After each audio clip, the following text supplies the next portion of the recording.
Good computer, that, isn't it, mate? You laugh at these, don't you?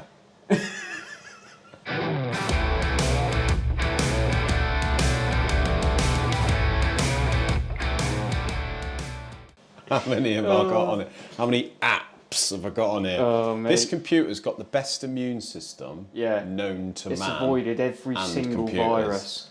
Isn't it? Yeah. It's ancient. I reckon this computer is probably a good 20 years old.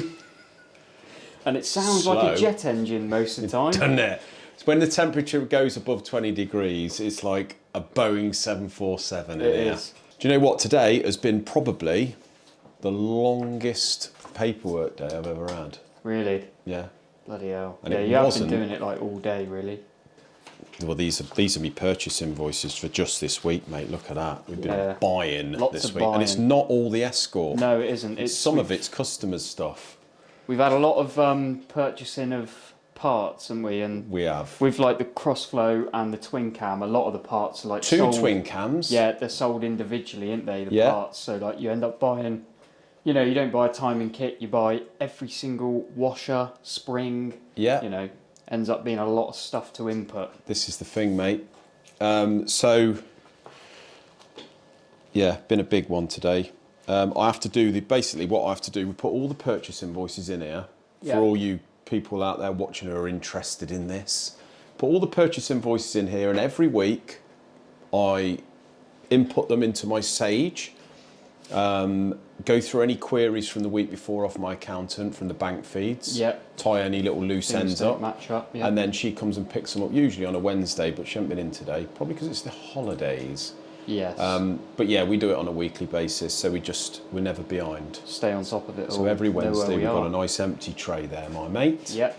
And normally I do half hour here or there each day, like do we do the invoices as I go along, plus the purchases and the sales invoices, and we don't really let it mount up too much, do we? No. And also when the purchase invoices come in, as well as input them in there, we always put them on the job card.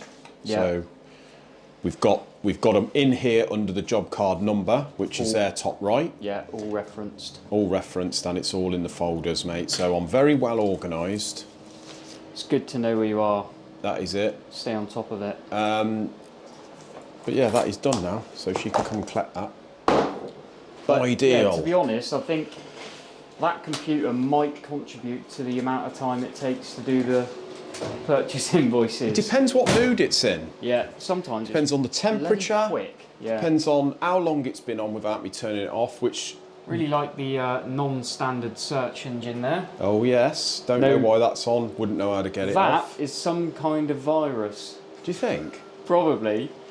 It's got to be. Well... Very harmless one. I mean, like I say, it depends on the temperature, and it also depends on how long it is since I've turned it off, which sometimes can be between 5 and 10 years. So, there we go. Yeah. Anyway, mate, yesterday. Monday. It's now Wednesday. Monday we didn't do a video, did we? No, because we didn't have the memory card for the 2 reasons. Camera. We were here on the Monday. Didn't manage to get one done because we were busy in the workshop. Yeah, I've organised all the bits for all 4 of them engines. Yeah. You've got the 2 twin cams going on. Got the crossflow, which now you've took over. While you're waiting for something on the twin cam, we'll show you that in a minute. Tuesday, we've had a bit of a spontaneous day off, haven't we? We have, yeah. We've gone for a jolly. We have a big jolly. And everyone would have known about that yesterday if we'd have took the memory card, so we could have done some footage. But we've had a day off yesterday, guys. We went to watch a couple of friends do a track day at Castle Combe. Yeah, unfortunately couldn't participate, but went to watch, and it was a nice day. It was lovely, wasn't it? It was actually really nice going to one without a car. Yeah, it's like it's just sort of a... I don't know, it's almost a bit like a car show where they then go and drash them around the track as well. Yeah. It's quite good. We just went really for a bit of a jolly. Nice day out, the weather was good. It was, lovely. Went with some friends and that, and just to get some more incentive of getting the track cars done. Yeah. Which it has. It has, yeah. And then we've come back today to this. So we'll go in the workshop in a moment, but we have had... Stuart's been over several times today. Yeah. He's cracking right on with that Escort. I'm hoping that we can get over in a bit and film the underside of the car. He's got the rear end pretty much done. Nice. So we've got disc brake conversion on the back now with this using the Sierra Cosworth rear calipers. Smaller discs, all very tight under those 13-inch wheels. Yeah, did you say we're going to have to get the balance weights moved on the wheels? Because they're a little bit touchy. That's how close it is. It's a bit touchy so it on touches the the balance weight. Yeah. But yeah, it's all fairly close in there. But it should be a lot better than the old drums, shouldn't it? Oh, yeah. So fortunately, it has got a brake bias in the car. So we've just a matter of setting that up. Oh, right, really, ideal. because you are going to need to do that. Yeah. He's got the diff all done, set up. That was a bit of a... Yeah, you had to get the backlash correct and all of that. And do a bit of machining on the casing. Yeah, a little bit of machining on the... all very tight in there, but that's all good, works properly. And bear in mind, the only diff I've ever got involved with before was the Sierra one on the kit car. Yeah. We now know by doing this one that I've done that one wrong. Ah. So let's go out there, I'll show you what I've done wrong, mate. And anyone that knows anything about diffs are going to say, oh my dear God.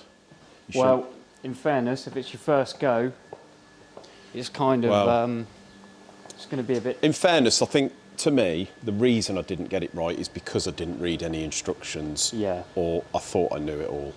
So these are the bearings and washers, etc., out of the pinion side of the disc. So you've got, on the outside of the casing, you've got this seal. Yeah. So that there goes behind these bearings. Then you've got two taper bearings on the pinion shaft. So the pinion is the one with the small cog. Yeah. The crown wheel is the one with the big cog that goes on the actual diff. Exactly. Yeah. So you've got one of these either side, and then you've got this in the middle, which is a crush spacer. Yeah. So the centre of that there, you see where it's dished out. Well, it comes standard not like that. And then what you do is you've got to...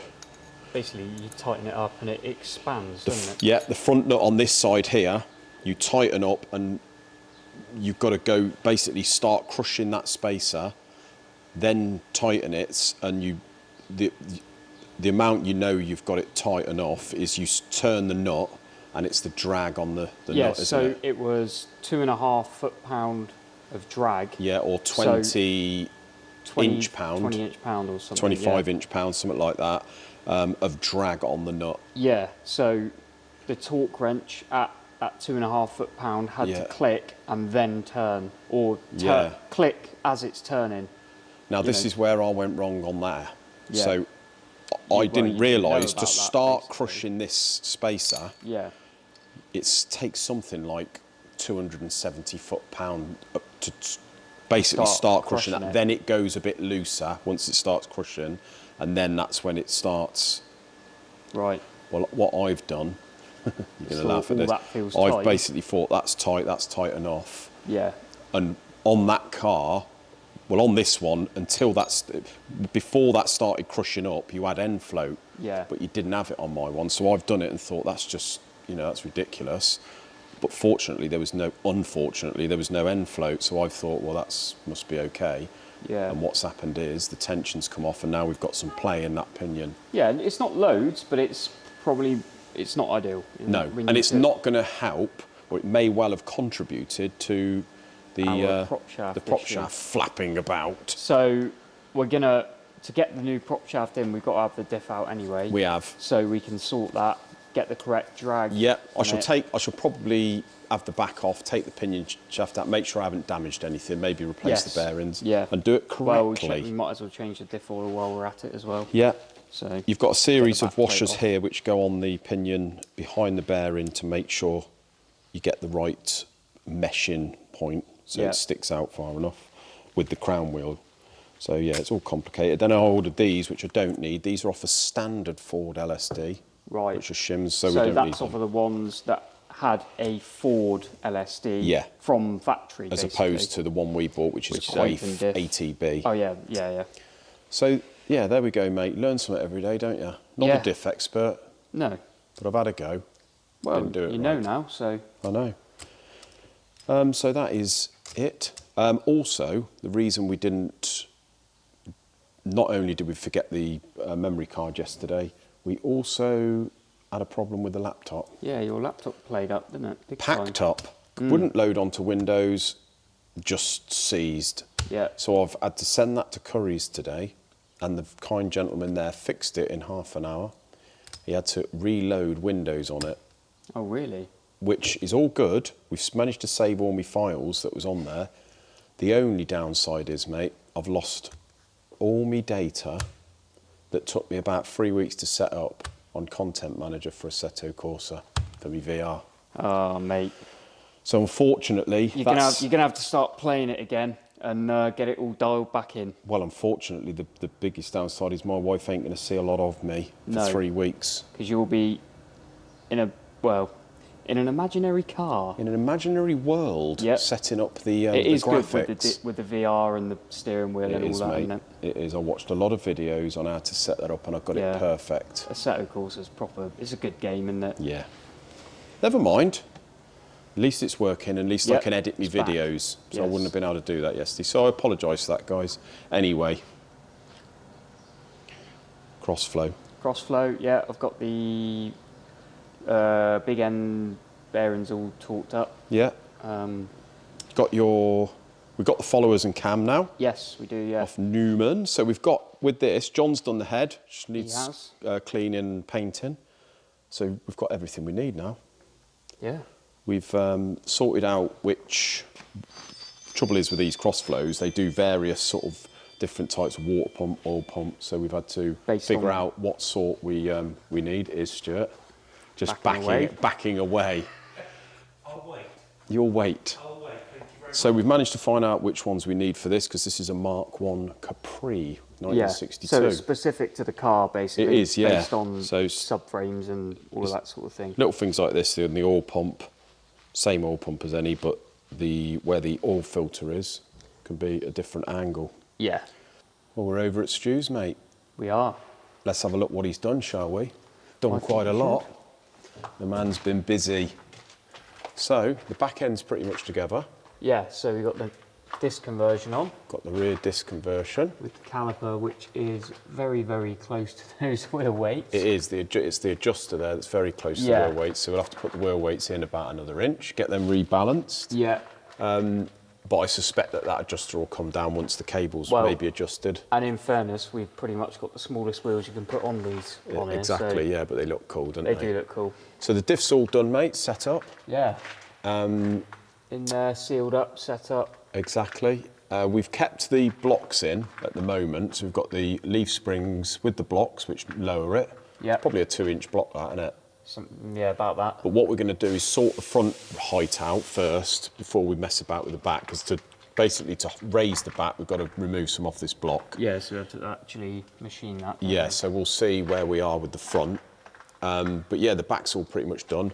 Because the handbrake cable is different on these calipers, obviously Stuart has mounted it the way he sort of thinks at the moment, using P-clips. Gone over the spring. This is the way that, because obviously we're not sure really how you're meant to mount this. No. So we've sort of mounted it where he sort of thinks. Basically done a test. It's sort of hopefully that it's going to be all right, but it's just little bits like having clearance. He's not too keen on going through suspension components, but then from that to the leaf spring, you've got quite a lot of room. That's it, and he it's doesn't not want fouling them the wheels. Yeah, he doesn't want it so where they're going to get caught on anything. Yeah, and we can always try and tie them back a little bit. Yeah, so we've had a few problems with this, mate. One being the shocks. Yeah. We said in the last video, didn't we, that we had an issue with obviously this side of the shock particularly. They look a bit tired anyway. They do. But what we did was order 4 rings. So we've got a locker and a seat ring. These lock rings, basically, one of them had split. Yeah. So which has led to this non-standard ring being welded in. Exactly. So you've got some new ones of them and the seating ring. That's it. So we've got the two rings for each side, and also the new top mounts. Yeah. Rose jointed top mounts. So that was problem number 1. When they turned up, the rings, they were a smaller diameter internally, weren't they? They were. So it must have been for a later shock or something. For Bilstein, but maybe for a later shock. Bilstein. So that is a problem. Yeah. Second problem, mate, or is that the third or fourth problem? We have when you pull these shocks up, particularly the other one, when you pull these shocks up, although there is resistance, that one over that side does drop on its own weight, on its own, which yeah. means it ain't Well, no with good. the weight of the top mount, yeah, which isn't much of a consolation, it's still not ideal, but no. so we're gonna have to have a little So look at what shocks, we're basically. almost getting to here is we might have to put some new shocks on it, Yeah. new coilovers. We may as well go fully adjustable if we're going to do track days. Yep. And then it's done, isn't it? But So you were looking at gas ones just now? we're or? looking at gas gold. Don't know whether anyone who's into the Mark 1 or 2s. Only for the front's mine, because the rears are all right. Well, the rears are all right, but we'll see what they do on a kit. Yeah. Innit? Or do we go Bilstein? Don't know. If anyone on here is into the Mark 1s and 2s, please feel free to put in the comments what you recommend, guys. But the gas golds look good. They do Yeah, a they two-way do. adjustable. It's about £1,000, I think. Well. But really, we've done everything now, haven't we? Yeah, it's kind of. And it's going to be used on track, so the suspension's got to be pretty good. It's got to be right, isn't it, really? It's got to be Especially right. suspension, really. We've got a new, this was another problem, we've got a new steering rack. Yeah. So this is one from MST, which is a quick rack for a Mark II. But little did we know, the old one was leaking from around here anyway. Yeah. But little did we know that all the Mark 1 and 2 steering racks are Imperial threaded ends. Yep, Whereas so this is track rod. This is based on an RS2000 Mark II, which has Imperial 14 by 2 metric, Yeah. 14 by 2. Yeah. So we've had to order, which we have got, obviously, some RS2000 track rod ends. Yep. And we've had to make our own nuts, or rethread some nuts to fit for the locking nuts. Yep. So that was another little task, mate. But we're getting there, aren't we? We are. But it's all on track to be done fairly swiftly, Yeah. and sort of working through issues one by one, isn't it? Yeah, so we'll have a little think on what we're going to do with the suspension, but I'm thinking at this stage, do we they ain't going to work, are they? That's going to be terrible, I'm thinking. And do you just waste money on getting them refurbed, or? Well, they're cartridges, aren't they? So you can just take the Bilstein cartridge out. In theory, but Yeah. because the rings are different diameter, or the cartridge is going to be different. That is very true. These are the carburetors. Oh, yeah. Delauto 40s. So we bought a rebuild kit there. Stuart's sort of had them in bits. He said that they're not too bad, these things. So ideal. the next day or two he's going to be rebuilding these. Got loads of new little O-rings and stuff like that to go in there, mate. And then it's going to be going to Tipton Garage down in South Devon. And they're going to be setting it up 4 days before we do the track day at Chivenar. Perfect. Which is ideal, isn't it? Yeah. So he's getting there, really happy with those rear discs and all the work he's done on the back. We've got the Quaife diff in there now. It's getting there, exciting now. Yeah. Did you say he's got a few bits to do inside, or? He's got to put the battery tray in the back. Oh yeah, that's right. We bought a lead conversion kit to go to the battery. We've got a brand new battery to go in the back. So yeah, all go, isn't it? Ideal. Do a little oil change and everything as well, I suppose. That's it. Get it all ready to Get go all the again. fluids changed and what Yeah. have you. And he's got to try and get the rev counter working. Yeah. That'd be handy. It would be good. And apparently, I've looked, and there is different drives you can buy for these gearboxes, depending on the ratios, to change the speedo to the actual speed you're doing. Oh, right. So we can have a look at that. They do colour-coded drives. Oh, okay. So, I see. yeah, that's handy, mate. We'll hopefully be able to get that a bit more true, because I'm pretty sure it's reading way higher than what we're doing. Probably 10 mile an hour at about 50 mile an hour, I would say. So, yeah, it's all go. Very happy. Hopefully next 2 or 3 days should be done. Yeah. That's about it then, mate, isn't it, really? So that's it for today's video. I'm going to go home and edit this video, hoping that this stays working, mate. Yeah. Because so far, we've been having troubles all round. Yeah. It's all little teething problems though, isn't it? You're going to be going home and looking at shocks, aren't you, really? Well, it's almost like you know me, isn't it? Till next video, guys. Thanks for watching. We'll see you then. Cheers.